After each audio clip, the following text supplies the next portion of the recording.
It's not about habits, but it's about beliefs. It starts with beliefs.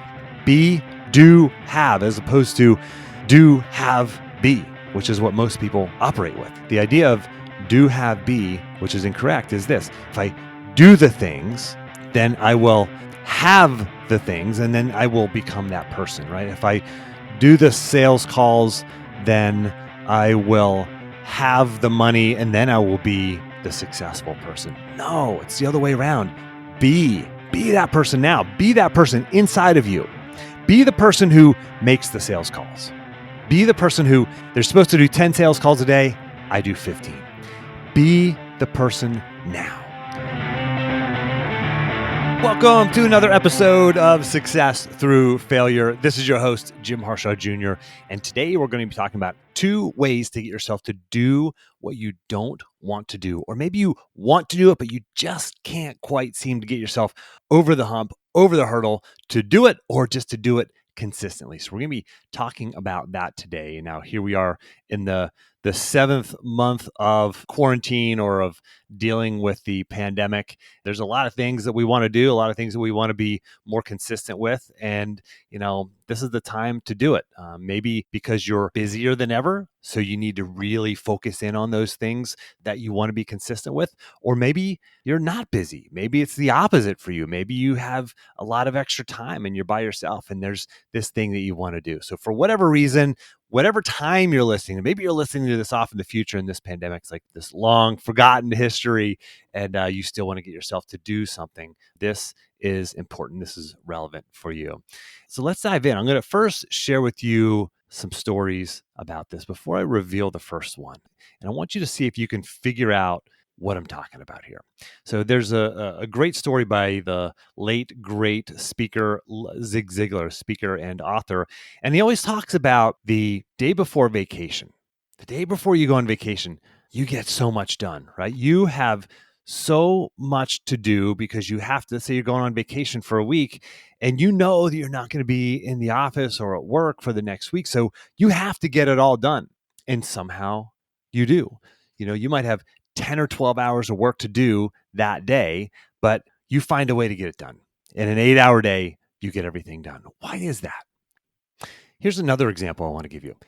Creating this business that I created over the course of the last 5 or 6 years, it was a lot of work. It was waking up early, 5 a.m. in the morning. And I wasn't a morning person, but I started waking up at 5 a.m. and working for a couple of hours on my business. And then whenever I had time on my lunch break, I would work on this. Whenever I was driving or commuting, I would find time and energy to work on this because I knew what this meant. I knew what this business meant to the world with the people who I was helping and that I could help if I really grew this business and got to the point where I could really go all in and live this as my career. I knew the freedom that it would provide for my family. And we got to live some of that out. This past summer, we went to Montana for 6 weeks and Cape Cod for a couple of weeks. And it was just normal. It's kind of an easy thing to do now. So it provided this freedom and this flexibility. Also financially, I knew that it could provide financially for my family as well. And that's, my family is my second top value. Number 1 is faith. Number 2 is my family.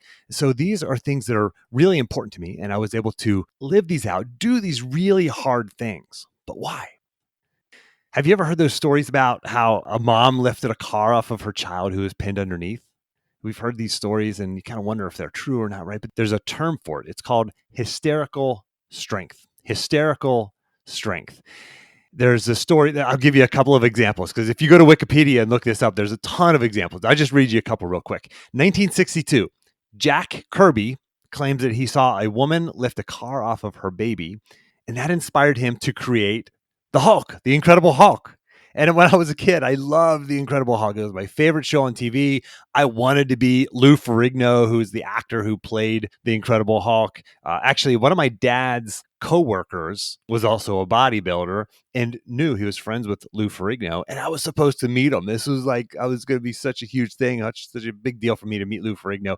Never came to fruition, but nevertheless, The Incredible Hulk was my favorite TV show when I was a kid. I have pictures of me when I was like 6 and 8 years old, like flexing with like my underoos, my red and yellow underoos on, flexing, and it's just ridiculous. I thought I was going to be a bodybuilder when I grew up. But that's one story of hysterical strength. Here's another one. 1982, Lawrenceville, Georgia. Tony Cavallo was repairing a 1964. I'm reading this, by the way, directly from Wikipedia. Repairing a 1964 Chevrolet Impala automobile from underneath. The vehicle was propped up with jacks, but it fell. Cavallo's mother, Miss Angela Cavallo, lifted the car high enough and long enough for two neighbors to replace the jacks and pull Tony from beneath the car. That's insane. Here's another one. This is from 2012 in Glen Allen, Virginia. So this is right down the road. It's about an hour from where I live here in Charlottesville, Virginia. 22-year-old Lauren Kornacki rescued her father, Alec, after the jack that was used to prop up his BMW slipped, pinning him underneath. Lauren lifted the car and then performed CPR on her father and saved his life. So if you want to read more about this, just Google hysterical strength, Wikipedia, or we'll just plug this into the action plan. So we'll have the link to this in the action plan. Just go to jimharshawjr.com/action. You get the action plan from this episode and every episode. So if you hear something you like, but you don't have a chance to write it down, or you don't have time to listen to the whole episode, make sure you grab your copy of the action plan. But there are all these cases of hysterical strength. Mothers and fathers, lifting up vehicles off of people to save their lives. And there's a lot of documented cases of this, but little evidence. We don't have any like video footage of this type of thing exactly. But we do know this. We do know that when there's a strong enough why, we figure out how. I'll give you another example. You ever heard of Team Hoyt? This is Dick and Rick Hoyt. They're a father-son duo. And Rick Hoyt is the son. He has cerebral palsy. And when he was a child, he told his dad that he wanted to run in a race. And his dad said, sure, I'll push you. And this is called push assist. And he did it. And his son absolutely loved it. You may have heard this story before. Well, Dick, the father, he was not by any stretch. He was not an endurance athlete, but his son loved this so much that he decided he was going to do another race. Well, years later, Dick and Rick get inducted into the Hall of Fame for USA Triathlon. Actually, January of 2020, when I'm recording this, they got inducted into the USA Triathlon Hall of Fame because of everything that they had done over the years. I mean, unbelievable what they have accomplished. They are the first push assist team to compete in and complete the World Championship Ironman in Kona. Their list of feats goes on and on. They've competed in well over 1,000 endurance events, well over 1,000 endurance events, including 72 marathons, a half a dozen Ironman triathlons. They run the Boston Marathon 30 sometimes. I read 32 on one website, 37 on another website.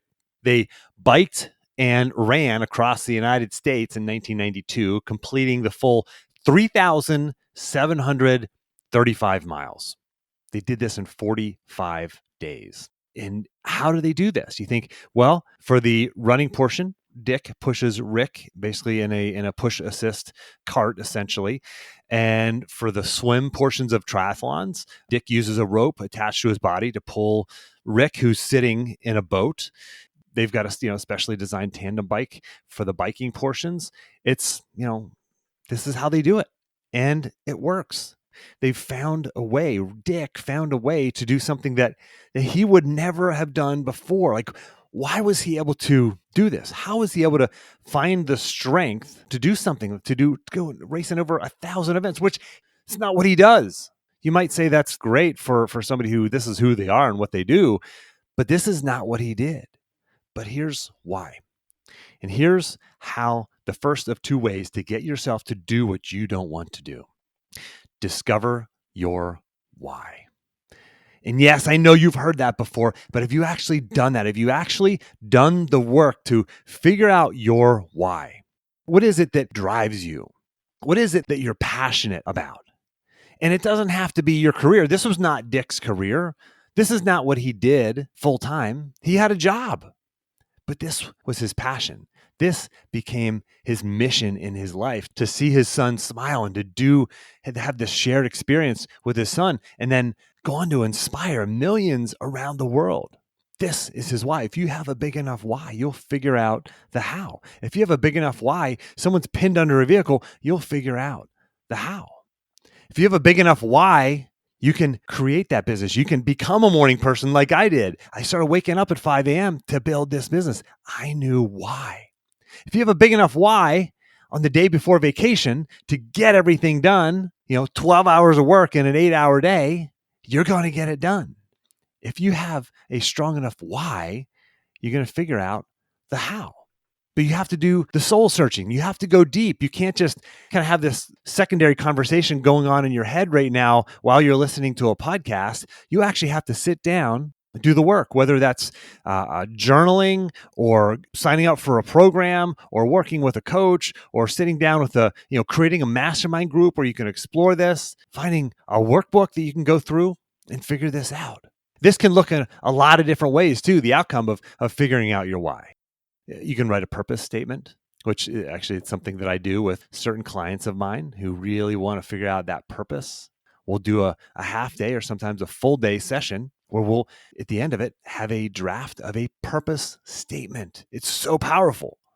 You can create a vision statement for your life. You can create a mission statement. You can do the work to identify your core values that you want to live in alignment with. These are all related. So by the way, don't ever let someone tell you, oh, you have a mission statement? You need a purpose statement. Oh, no, you have a purpose statement? I don't know. You need to have a vision statement for your life. Like, these are all related. Like, there's sometimes you get caught up. You hear some people, this guru says I need to have a mission statement for my life. And darn it, I did a purpose statement. Man, I missed the boat on that one. No, it's all about going deep. It's all about soul searching. It's all about figuring out who you are and what drives you. Have you taken the time to do that work? You are capable of incredible things. Like, if you have a strong enough reason why, you can accomplish whatever it is that you want. You have to cultivate that why. You have to do the deep work. That's where I start with my clients, and we figure out what drives them. Have you taken the time to figure out what drives you? I mean, if you're interested in that, you can do that work on your own, or you can sign up. You can grab a call with me if you want. You can jump on the call and you find a time on my calendar. Just go to jimharshawjr.com/apply, and you and I can have a one-time coaching conversation to help you start to do that work. All right, so that's number one. Discover your why. You've heard that before. Jim, come on. I heard Simon Sinek's TED Talk about that. Give me something juicy. Well, I'm going to give you something juicy here next, but I do want you to understand that fundamental truth of having to understand your purpose and your core values and what drives you. All right, number two, second one. I work out a lot. I eat healthy. I do physically hard things. I enjoy splitting wood, splitting mall in my backyard. This is how I was raised. I was raised in Pittsburgh. My dad was a sheet metal worker. My mom, she'd go deer hunting with my dad. She would split wood. My mom split wood. She had her own splitting maul instead of set of wedges for splitting wood. If you never split wood by hand, you know what those are.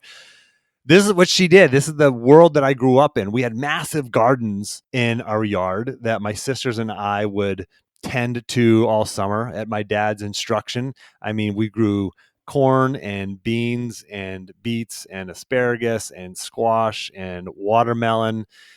Oh man, on and on. I'm missing about a dozen more things, but we grew all this stuff in our yard, and we ate from the land. We ate from our garden. We hunted. So deer and rabbits and squirrel, and yes, squirrel, by the way. So I got a funny quick story. My wife, whenever whenever she first came to my house, my mom and dad's house, to have her first meal, my parents, my dad served squirrel. That's right. California girl, San Diego, comes to my house for the first time. And what does she have? but she has, well, we had squirrel for dinner, but she didn't have it. My wife, Allie, said, you can take the girl out of California, but you can't take the California out of the girl. So anyway, this is what we did. This is how I lived. This is how I grew up, right? Just blue collar, steel town, Pittsburgh Steelers. This is the fabric of my being. This work ethic. My mom and dad are the hardest working people that I know. And this is the world that I grew up in. I didn't know any different. I go to the University of Virginia, which is, it's an elite school and a different world for me. It was a shock for me going to the University of Virginia from where I grew up, a country boy, blue collar family, it was first generation college student. Go to University of Virginia. I'm on the wrestling team. Most of my teammates did not grow up in an environment anything like mine.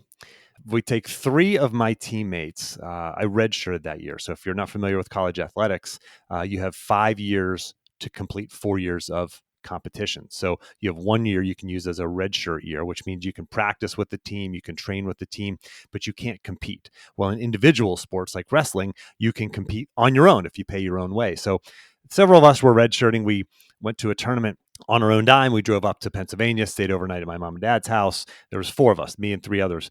And these 3 others were very, very well off. I mean, they grew up in a totally different, one guy had a indoor swimming pool in his house, and another guy is just totally different, completely opposite worlds. To the extreme, to the farthest extremes. And they sleep in my house. And, we lived in a very small, humble home, loving home, awesome place, but not what they were used to. We woke up the next morning. This is February in Western Pennsylvania, mind you. So very cold, snow on the ground. We jump in the back of my dad's pickup truck. He had a cap on it, but he fires up the propane heater in the back, and we bundle up and we sit there for 2 hours driving to this tournament where my dad drops us off in the tournament in the back of a pickup truck in the winter. And just a totally different, normal experience for me. This is how I grew up. And these guys were like, what in the world is going on here? But for me, it was normal. That was the water that I swam in. That was just fish doesn't know the water. They don't know if they're in salt water or fresh water. They just occupy the water that they're in, that they were born in. They don't know any different. Well, I didn't know any different either. And so that's where my work ethic comes from. That's why I enjoy doing hard things, and I love to work with my hands. And I don't mind discomfort, maybe because that's just what I've been used to. But that was my identity, right? And again, mind you, I'm talking about the second way to get yourself to do hard things that you don't want to do. And I'll give you another example before I reveal this to you. Years ago, so about 5 or 6 years ago, I had decided I wanted to do a half marathon. Why? Well, for my whole life, I told myself, I don't like running. I suck at running. I'm not a good runner. It's just not me. I don't do that kind of thing. Well, I was telling myself this story, but I was like, wait a second, what if I change my language? What if I actually start saying, I'm starting to enjoy running. I'm actually becoming a better runner. What if I started saying that to people in conversation? Because I'd work out with people and they say, you want to go for a run? I'm like, I'm not a runner. I don't run. I don't like running. It's not my thing. What if I started changing that language? Well, I did. I started changing that language, signed up for a half marathon, completed, enjoyed it, loved the training, I've since done a marathon. But I changed that story, changed the language that I was telling myself. And here's what I did. I began to change my identity. And that's the second way to get yourself to do something that you don't want to do, or you can't seem to get yourself to do consistently. Or maybe better than saying change your identity, it's actually this, actually uncovering the piece of your identity that does enjoy that does embrace that, and bring that to the surface. That piece of your identity that is consistent, or maybe the piece of your identity who sets goals and follows through on them, or the piece of your identity that wakes up and runs every morning, or that loves to make sales calls, or whatever that thing is for you. The piece of your identity that doesn't eat junk food. The piece of your identity that is willing to do hard things. The piece of your identity that loves to wake up early. The piece of your identity that is kind and patient and caring for your family. The piece of you that loves to volunteer in the community. The piece of you that has high goals, high aspirations, and actually lives them out. Does the scary things that moves you towards those goals. That is what I'm talking about when I say change your identity or uncover the piece of your identity that is true for. We hear stories about people like David Goggins. He's the former Navy SEAL who set the world record for pull-ups several years back. He doesn't do this because there's a real purpose or a why behind it. He does these things in large part because that's his identity. Sure, he might have, like to prove this to himself or to the world, but really, and he's not doing this for cancer awareness or to raise money. He's doing it because that's who he is. That's his identity. This is different than Dick Hoyt. Dick Hoyt, this was not his identity, but he had a why, he had a driving purpose behind it, and it eventually became his identity. What's the opposite for people like David Goggins? Right? This is his identity. This is who he is and what he does. So how do you go about this? How do you go about changing your identity or finding or uncovering that piece of your identity that is going to allow you to do those things that you want to do or be more consistent at? Well, I'm going to read a quote from James Clear, author of Atomic Habits, a fantastic book. And he said, to change your behavior for good, you need to start believing new things about yourself. You need to build identity-based habits. Identity-based habits. That's, if you want to lose weight, move your body daily. You want to be patient, meditate daily. Now, here's where I disagree. He says the key to building a lasting habit is focusing on creating a new identity first. But what I really want to encourage you to think about is this. Find that identity within you because it's there. If you're thinking about it and you want it, that identity is there. You just have to uncover it. So it's not about habits, but it's about beliefs. It starts with beliefs. Be, do, have, as opposed to do, have, be, which is what most people operate with. The idea of do, have, be, which is incorrect, is this. If I do the things, then I will have the things, and then I will become that person, right? If I do the sales calls, then I will have the money, and then I will be the successful person. No, it's the other way around. Be that person now. Be that person inside of you. Be the person who makes the sales calls. Be the person who they're supposed to do 10 sales calls a day. I do 15. Be the person now.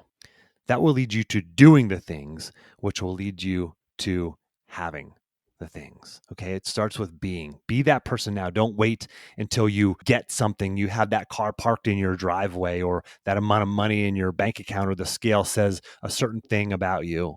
No, don't wait for that. Be the person now. Because when you be that person, when you become that person, when you say those words, when you identify that part of your identity that is true for, you will start living that out now. I said, I'm starting to get better at running. I'm starting to enjoy running. I found that piece of my identity. I started making that shift. These are words that we can use. Now, if you like this, if you think, yeah, I want to do that, I want to start moving down that road, Jim, go straight to episode 259. 259, if you listen to it, re-listen to it. If you've listened to it, make sure you get the action plan. Go to jimharshawjr.com/action, everything in there that you need to start using these, what I call it, 9 weird mindset hacks that you can use to break limiting beliefs. Go listen to that right now. And when you combine these two things that I just talked about, your identity with your why, your purpose, when you combine those two, you're infinitely powerful. But you have to do the work. You can't just hit pause on this podcast or scroll to the next podcast episode or go off to work or do whatever you're going to do for the rest of your day and not take action. You have to actually do the work. And again, if you want to do the work with me, there's other ways you can do this. If I'm one option for you. If you want to sign up for a call, jimharshawjr.com/apply, one-time free coaching call. You can start to do that work. You can start to take action because if you have thought about this for years, but you've not taken action, what are you waiting for? Take action right now. Take the first step. If you enjoyed this episode, please give it a share. This is episode number 267. Just tell your friends, check out episode 267 of the Success Through Failure podcast. You can send them a link, jimharshawjr.com/267. Also, if you like this, could you please leave a rating and a review? A rating and a review goes a long way towards helping this podcast reach more people. So you're sharing it, share it with one person or sharing it on social media or giving this episode or this podcast a rating and review. Really helps. I appreciate you tuning in. As always, take the time to get clear on your goals and embrace failure as a stepping stone on your path to success.